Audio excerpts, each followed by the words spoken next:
Hello everyone, I'm Mr. Furlong, and today we're going to get down into the nitty-gritty of cell respiration. Oh, I can't wait.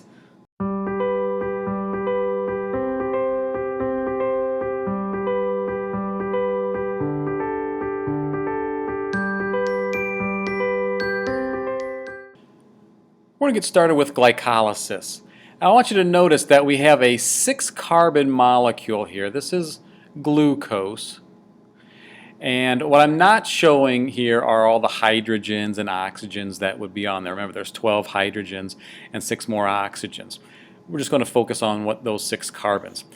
Each of these arrows that you see, such as right here and so on, each one of those is a chemical reaction that's taking place. And they're going to have enzymes that are going to catalyze those reactions. That glucose molecule is going to undergo a reaction. Now, like with all reactions, an ATP is going to be used up in this, forming an ADP molecule.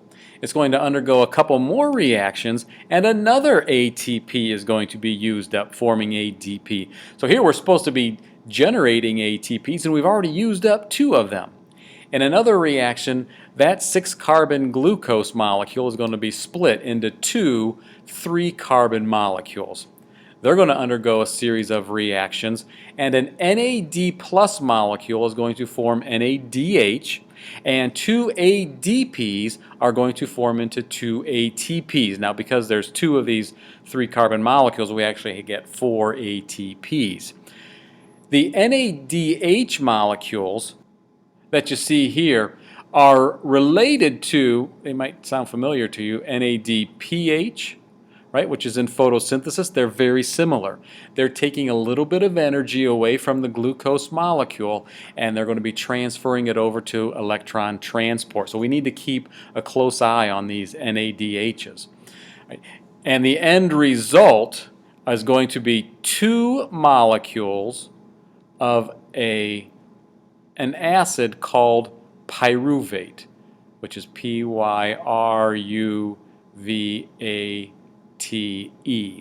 So if you go back to your table, you can see that although we made 4 ATPs, we used up 2 of them, so our net gain is 2.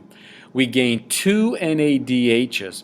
We made 0 waters, no carbon dioxide, and no FADH2s. Now the pyruvate is going to go into this intermediate step. So this is our pyruvate to start with. It's going to undergo a series of 3 reactions. In this reaction, a carbon dioxide is going to be released, and we'll eventually be exhaling that out. Now we have a 2-carbon molecule. Another reaction takes place, and a water molecule is released. Along comes another NAD plus forming NADH, and we end up with a molecule called acetate. So we have 2 acetate molecules. Here an enzyme is going to come along. This enzyme is called coenzyme A, or CoA for short. When acetate and the coenzyme A form, we have something called acetyl-CoA. So let's take a look at what was made here then. No ATPs were made, but we ended up making 2 carbon dioxides, 2 waters, 2 NADHs, and no FADH2s. The 2 acetyl-CoAs are now going to go into the matrix of the mitochondria, where they will carry out this process of the Krebs cycle. So here's our acetyl-CoA.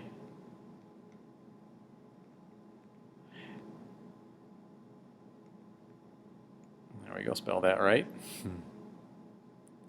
And here we have a 4-carbon molecule called oxaloacetate. Now that's going to combine with the acetate, forming a 6-carbon molecule called citric acid. Now I bring that up because the Krebs cycle is also known as the citric acid cycle. So let's take a look at what's happening to the citric acid. It's going to undergo a series of reactions, and an NAD plus is going to form an NADH, and then another carbon dioxide in a different reaction is going to be released. Now we have a 5-carbon molecule. It's going to undergo a series of reactions. Another NAD plus is going to steal a little bit more energy away, along with some hydrogens and electrons. Another carbon dioxide is released. Now we have a 4-carbon molecule called ketoglutarate. Not a big deal that you know that, but eventually that ketoglutarate is going to rearrange itself back into oxaloacetate so this process can start all over again. All right, so let's take a look at some more reactions. As this 4-carbon molecule is moving around, an ADP will form an ATP, and FAD plus is going to form an FADH2 molecule, and another NAD plus is going to form NADH. Again, both the NADH and the FADH2s are stealing hydrogens and electrons and a little bit of energy away, and taking that over to the electron transport. Let's take a look at what we've made here. We have 3 NADHs, 2 carbon dioxides, 1 ATP, and 1 FADH2. But remember, that was only from 1 acetate. There was 2 made at the end of the intermediate step. So that means 1 goes through the Krebs cycle, produces those substances, and the second one goes through and produces those substances as well. So that means our net gain is 6 NADHs, 4 carbon dioxides, 2 ATPs, 2 FADH2s, and still no water. We've only netted 4 ATPs at this point. Remember, we're going to get 36 ATPs eventually. But we have all these energy-carrying molecules, these NADHs and these FADH2s, and they're all heading over to the cristae, and here's where we're going to see our ATPs being made. The last stage is electron transport. Here, all those NADHs and FADH2s are going to be making their way to the cristae. So let's look at the NADHs. They're going to drop off some electrons and hydrogen ions, and those electrons are going to be ending up in this electron transport system where they're going to be moved all the way through this electron transport chain, a lot like what we saw in photosynthesis in the light reactions.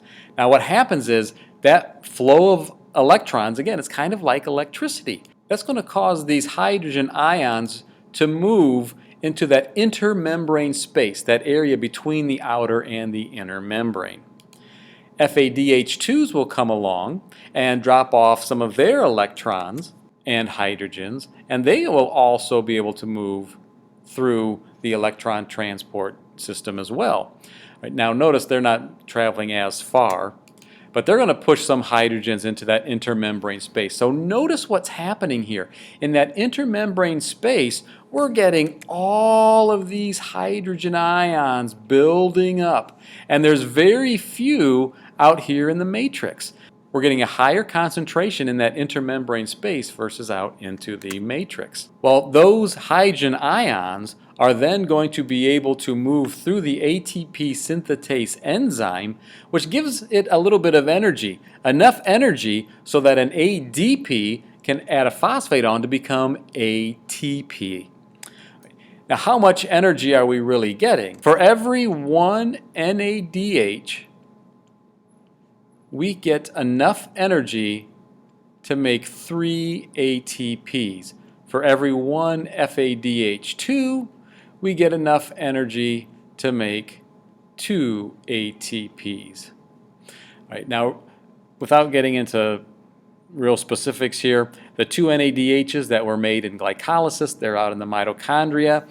We only actually net 2 ATPs because it takes some energy to get them in. Anyways, if we add up how many NADHs and FADH2s we made up to this point, and we multiply it by how many ATPs they each make, we get a grand total of 32 ATPs made in electron transport.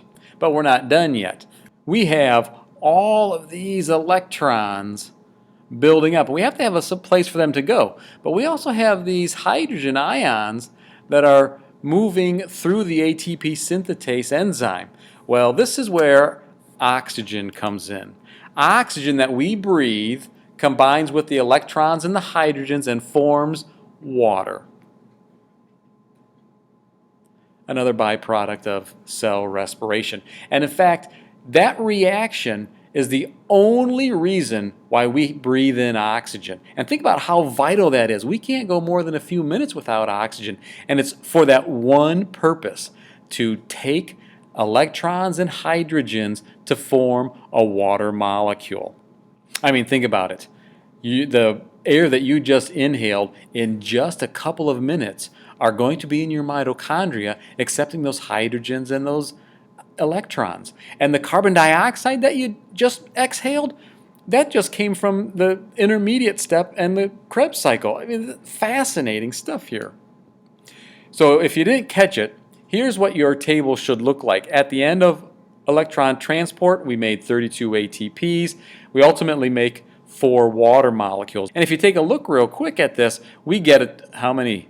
36 net ATPs, 6 carbon dioxides, and 6 water molecules were all made in this process. And remember, this is from just 1 glucose, and of course we needed 6 oxygen molecules to get all this going. So just fascinating stuff. The biochemistry of a cell never ceases to amaze me, and I hope it never ceases to amaze you either. I'll see you then.